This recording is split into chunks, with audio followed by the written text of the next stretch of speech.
May I have your attention, please? 10, 9, 8, 7, 6, 5, 4, 3, 2, 1. Welcome. Di sini, kami menyajikan kisah-kisah inspiratif dari tokoh-tokoh sukses yang telah mengubah dunia. Pada video kali ini, kami akan membahas kisah viral yang melibatkan Ignatius Jonan, seorang pemimpin inspiratif di PT Kereta Api Indonesia. Simak perjalanan menarik ini dan temukan inspirasi dalam kesuksesan. Mengelola PT Kereta Api Indonesia bukanlah tugas yang mudah. Perusahaan ini memiliki skala besar dengan berbagai tantangan yang harus dihadapi.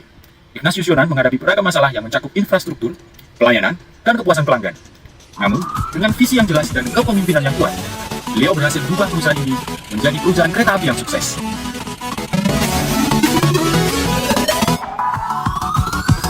Saya percaya bahwa toilet itu adalah simbol dari peradaban modern manusia.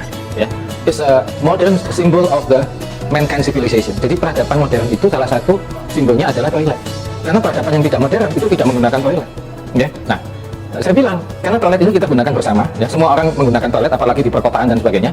Kalau misalnya menggunakan toilet itu kita nggak bisa baik, saya percaya yang lain itu guna itu hanya cuma untuk ya lip service aja, ya simbolik aja. Dan saya nggak suka yang dikatakan kita itu selalu ngomong ini pilot project, ini simbolis, kan nggak ada. Wong ini operasi 24 jam sehari, 7 hari seminggu, kok simbolik bagaimana?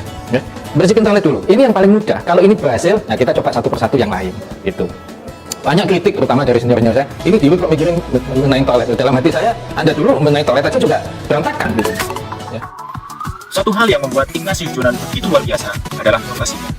Beliau memperkenalkan berbagai transformasi PT Kereta Api Indonesia, termasuk peningkatan layanan, perbaikan jadwal, dan penggunaan teknologi canggih untuk meningkatkan efisiensi. Dengan langkah-langkah ini, perusahaan kereta api mulai mendapatkan kepercayaan pelanggan dan mengalami pertumbuhan yang signifikan.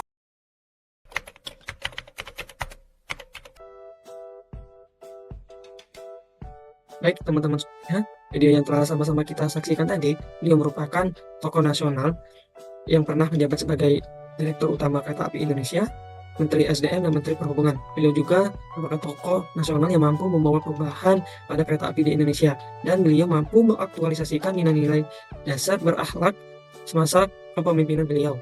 Salah satunya pada berorientasi pelayanan. Ya, beliau mampu memberikan pelayanan secara prima kepada masyarakat. Hal ini dibuktikan dengan kebijakan beliau yang memprioritaskan kenyamanan bagi penumpang, seperti beliau melarang pedagang kaki lima untuk berjualan di dalam kereta api, dan juga beliau memberikan fasilitas AC di dalam kereta api ekonomi, serta beliau juga mewajibkan kepada pegawai kereta api untuk menjaga kebersihan baik itu di dalam kereta api maupun stasiun, seperti halnya toilet.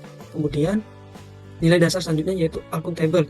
Ya, semasa kepemimpinan beliau sebagai Direktur Utama PT KAI, beliau berhasil mendapatkan kepercayaan publik.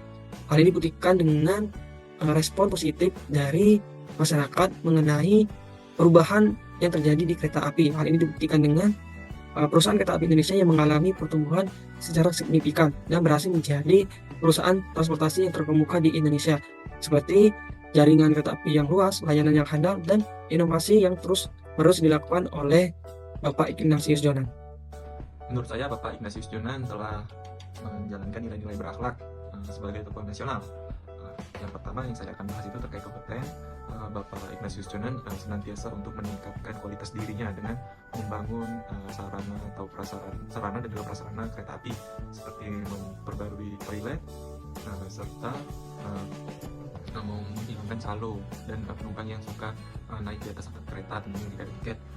Untuk harmoni sendiri, Bapak Ignatius Jonan secara tidak langsung menolong para pengguna kereta api sendiri untuk mereka itu nyaman tentunya, agar perjalanan mereka lebih aman, nyaman, dan kondusif dengan tidak adanya penumpang gelap, serta toilet menjadi nyaman dan bersih tentunya.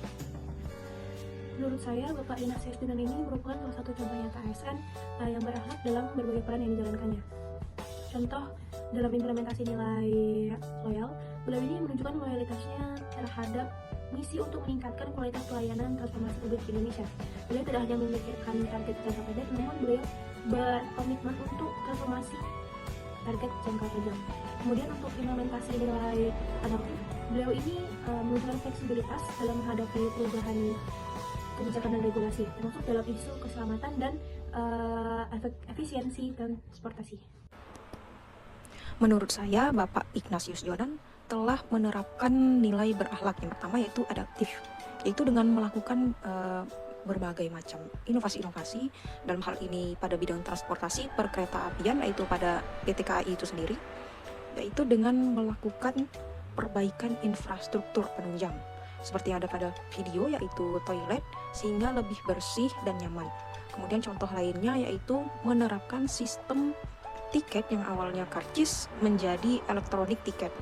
Kemudian nilai yang kedua yaitu kolaboratif. Tentu saja untuk melakukan inovasi tersebut harus bekerja sama, baik dengan sesama pegawai pada PT KAI itu sendiri maupun dengan pihak lain seperti pemerintah atau lembaga swasta.